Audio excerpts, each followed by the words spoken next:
Assalamualaikum dan salam sejahtera, bersama saya Nur Alwani Zafira Khairul dalam 15 minit MMTV edisi 31 Januari 2024. Kita mulakan ke berita utama.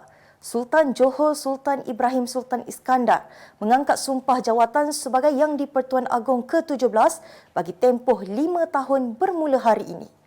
Istiadat melafaz sumpah dan menandatangani surat sumpah jawatan diadakan sempena mesyuarat Majlis Raja-Raja ke-264 di Balairung Seri Istana Negara yang dipengerusikan oleh Sultan Terengganu Sultan Mizan Zainal Abidin. Sultan Ibrahim diisytiharkan sebagai Yang di-Pertuan Agong ke-17 pada mesyuarat khas Majlis Raja-Raja ke-263 pada 27 Oktober tahun lalu. Istana Negara juga memaklumkan penggunaan nama rasmi bagi Yang di-Pertuan Agong ke-17 dan Raja Permaisuri Agong. Setiausaha Sulit Kanan kepada Yang di-Pertuan Agong, Datuk Nazim Muhammad Alim berkata, nama rasmi bagi Yang di-Pertuan Agong ialah Kebawah-Duli Yang Maha Mulia Sri Paduka Baginda Yang di-Pertuan Agong Sultan Ibrahim. Manakala nama rasmi bagi Raja Permaisuri Agong ialah Kebawah-Duli Yang Maha Mulia Sri Paduka Baginda Raja Permaisuri Agong Raja Zarid Sofiah. Pemasyhuran Sultan Ibrahim sebagai Yang di-Pertuan Agong ke-17 bagi menggantikan Al-Sultan Abdullah Riyatuddin Al-Mustafa Billah Shah yang menamatkan pemerintahan sebagai Yang di-Pertuan Agong ke-16 semalam. Perdana Menteri Datuk Seri Anwar Ibrahim dan seluruh rakyat Malaysia akan terus memberi ketaatan dan kesetiaan kepada Yang di-Pertuan Agong ke-17 Sultan Ibrahim Sultan Iskandar serta Raja Permaisuri Agong Raja Zarid Sofiah. Menerusi satu kenyataan, Anwar turut merafak sembah dan menzahirkan ucapan tahniah kepada kedua-dua Sri Paduka yang memulakan pemerintahannya selama 5 tahun. Selepas melafaz sumpah memegang jawatan dalam upacara penuh adat istiadat di Istana Negara hari ini. Pada istiadat itu juga, Sultan Perak Sultan Nazrin Shah turut mengangkat sumpah kali ketiga sebagai timbalan Yang di-Pertuan Agong bagi tempoh yang sama. Suruhanjaya Pencegahan Rasuah Malaysia membekukan beberapa akaun bank persendirian milik seorang ahli perniagaan bergelar Tan Sri bernilai kira-kira puluhan juta ringgit. Menurut sumber, pembekuan tersebut adalah susulan daripada siasatan yang dijalankan SPRM terhadap seorang ahli perniagaan berkaitan kontrak yang diberikan kepada sebuah syarikat pembekal kenderaan kerajaan sejak bulan Julai tahun lalu. Kata sumber, SPRM telah menyerbu kediaman dan syarikat ahli perniagaan yang berusia 70-an tersebut dan memperoleh dokumen berkaitan kewangan yang boleh membantu siasatan. Sementara itu, pengarah kanan siasatan SPRM Datuk Seri Syamuddin Hashim ketika dihubungi mengesahkan pembekuan akaun tersebut dan mengesahkan kes tersebut disiasat di bawah Seksyen 17 Akta SPRM 2009. Polis Diraja Malaysia dijangka mula menerima 7,648 unit kamera badan secara berperingkat mulai September tahun ini hingga Februari 2025. Penerimaan itu adalah berdasarkan surat setuju terima yang dikeluarkan oleh Kementerian Dalam Negeri semalam. Pengarah Jabatan Pencegahan Jenayah dan Keselamatan Komuniti Bukit Aman, Datuk Wan Hassan Wan Ahmad berkata, PWC adalah untuk penugasan unit kereta peronda dan unit rondaan bermotosikal di bawah JPJKK selain akan diperluaskan untuk penugasan Jabatan Siasatan dan Penguatkuasaan Trafik. Menurutnya, PDRM akan ke hadapan sebagai agensi tunggal keselamatan awam negara ini dalam penggunaan teknologi terkini selaras dengan kepolisan moden selain dapat meningkatkan lagi imej PDRM dalam kalangan masyarakat.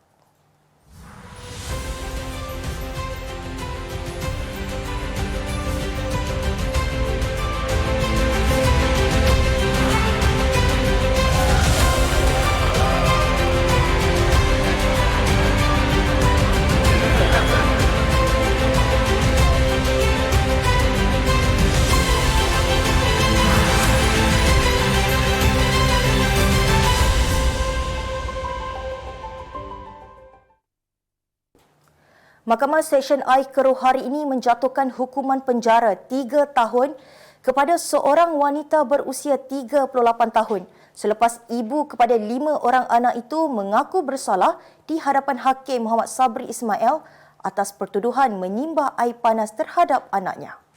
Difahamkan tertuduh bertindak demikian selepas berang mangsa yang merupakan anak kedua telah menggunakan data internet telefon bimbitnya untuk menonton video lucah.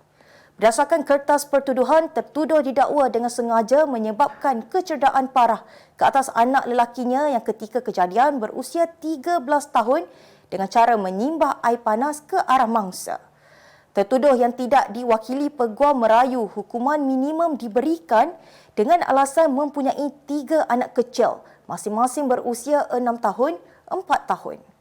Katanya anak berusia 6 tahun itu merupakan penghidap autism selain dirinya merupakan pesakit psikiatrik yang mengalami tekanan teruk sejak kejadian sehingga dos pengambilan ubatnya dinaikkan doktor daripada 50 mg kepada 100 mg setiap hari. Mahkamah menjatuhkan 3 tahun penjara dari tarikh ditangkap iaitu pada 8 Julai 2023. Pelakon Shakila Koriri memohon setiap pihak menghormati dirinya dan juga bekas suaminya Fizi Ali yang kini sedang berusaha menyelesaikan isu penjagaan anak mereka. Shakila atau nama penuhnya Nurul Shakila Muhammad Koriri, 34 tahun, juga berharap orang ramai tidak meninggalkan penulisan yang boleh mengguris hati semua pihak, terutama Fizi. Menerusi video di laman Instagram story Shakila, dia menjelaskan permintaannya itu bagi memastikan Aminah membesar dalam persekitaran dan kehidupan yang lebih baik. Pada 22 Januari lalu, proses sulu berhubung isu hak penjagaan anak antara Fizi dan bekas isterinya Shakila Koriri yang juga seorang pelakon gagal mencapai kata sepakat. Malah permintaan Fizi untuk berjumpa anaknya iaitu Aminah Sofia juga tidak dipersetujui Shakila. Kita beralih ke berita luar negara. Seorang penjual aiskrim di Gunung Bromo, wilayah Jawa Timur, Indonesia, tular di laman media sosial Indonesia kerana memiliki wajah yang dikatakan mirip pengiran muda Abdul Matin Bokiah. Dalam video yang dikongsikan oleh seorang pengguna TikTok, lelaki tersebut memakai jaket ungu dan bertopi hitam serta sesekali dilihat tersenyum ke arah kamera ketika menyedari aksinya menyediakan aiskrim dirakam. Video itu menjadi tular dan menerima pelbagai komen netizen yang bersetuju bahawa wajah pemuda tersebut dilihat mirip Putera Martin dan dia mendapat gelaran Putera Martin Bromo. Pengasas Neuralink Elon Musk mengumumkan syarikat pemulanya buat pertama kali berjaya melakukan prosedur implan microchip dalam otak manusia. Menerusi perkongsian Musk di aplikasi X, syarikat neuroteknologi itu melakukan kraniotomi untuk memasukkan peranti berkenaan pada seorang pesakit yang tidak didedahkan namanya. Menurut hartawan itu, pesakit yang menerima microchip dinamakan telepati kini dalam keadaan stabil dan semakin pulih. Sehubungan itu, Musk berharap prosedur demikian dapat membantu individu menghidap penyakit saraf yang menyebabkan mereka tidak boleh bergerak maupun bercakap. Tahun lalu, Pentadbiran Makanan dan Ubat-ubatan Amerika Syarikat memberi kebenaran kepada syarikat terbabit untuk menjalankan ujian klinikal pertama pada manusia. Kemas kini pengetahuan anda tentang isu ekonomi dan pasaran. Merangkumi sektor hartanah, perniagaan, keuangan, komoditi, IKS, halal niaga dan dunia korporat. Sentiasa ikuti perkembangan ekonomi semasa di dalam dan luar negara. Semua informasi terkini hanya di hujung jari. Dapatkan edisi ringgit setiap Isnin hanya di Akhbar Utusan Malaysia.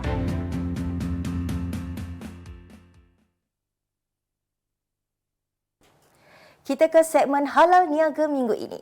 Buat peminat makanan autentik Thailand, anda tidak perlu khawatir lagi untuk mendapatkan seleksi hidangan premium dari negara gajah putih itu.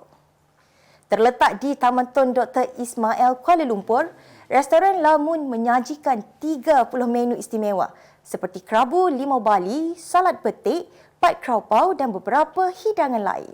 Saya sangat berbangga sebab bila saya dapat ini award 3 tahun dulu, kita yang restoran yang pertama dapat Thai Select Signature tau. Bukan Thai Select saja, tetapi Thai Select Signature. So saya sangat berbangga. Betul. Lamun ada beberapa menu yang special, lebih kurang special. Orang datang Lamun mesti order punya. Okey, saya start. Pertama, pomelo salad. Menariknya, restoran Lamun merupakan penerima Anugerah Thai Salad 2022 yang pertama. Gaji rendah dan tidak boleh kompetitif boleh menyebabkan rakyat Malaysia berdepan masalah brain drain sehingga ramai rakyat tempatan yang berkemahiran tinggi berhijrah ke negara lain. Bagi mengatasi masalah itu, Presiden Persatuan Ekonomi Malaysia, Profesor Emeritus Datuk Norma Mangso mencadangkan agar negara menangani isu penstrukturan pasaran buruh untuk membolehkan Malaysia beralih daripada buruh berpendapatan rendah kepada pekerja berkemahiran tinggi. Peralihan itu menurut beliau mampu menarik kemasukan lebih banyak pelaburan langsung asing ke dalam negara, seterusnya membantu meningkatkan pendapatan pekerja tempatan. Norma berkata data menunjukkan 80% pekerjaan yang diwujudkan adalah berstatus berkemahiran separa dan rendah, bukannya pekerjaan berkemahiran tinggi. Kita teruskan ke berita sukan. Skuad Harimau Muda Negara tidak seharusnya melihat sasaran untuk layak ke separuh akhir Piala Asia bawah 23 tahun sebagai satu bebanan, sebaliknya menjadikan ia sebagai motivasi terbaik. Persatuan Bola Sepak Malaysia menerusi presidennya Datuk Hamidin Mohamad Amin meletakkan harapan untuk melihat skuad Harimau Muda yang diundi dalam kumpulan D bersama Uzbekistan, Vietnam dan Kuwait mara sehingga ke separuh akhir yang akan berlangsung di Doha, Qatar dari 15 April hingga 3 Mei depan.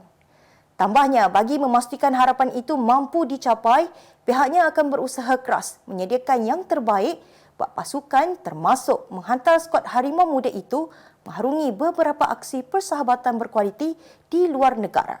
Baginya, sasaran kes separuh akhir itu bukan sahaja menempatkan pasukan selaku 4 pasukan terbaik, malah berpeluang merebut tiket ke Sukan Olimpik Paris pada Julai ini. Kegagalan demi kegagalan mencapai sasaran yang ditetapkan, menyaksikan skuad hoki senior dan remaja kebangsaan dibubarkan oleh Konfederasi Hoki Malaysia.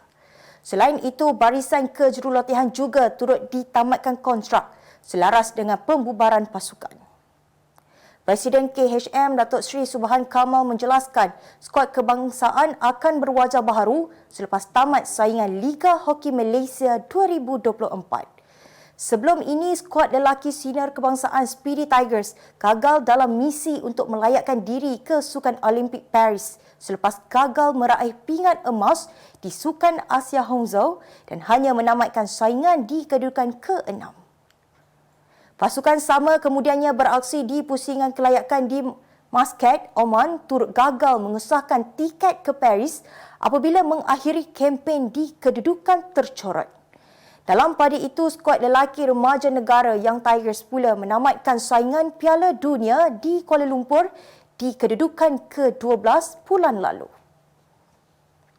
Sebagai penutup 15 minit MMTV hari ini, saksikan laporan cuaca esok, Khamis 1 Februari 2024. Jangan lupa dapatkan akhbar utusan Malaysia dan Kosmo untuk berita-berita menyeluruh dan terkini. Sekian sahaja daripada saya, Nur Alwani Zafira Khairul. Assalamualaikum dan jumpa lagi.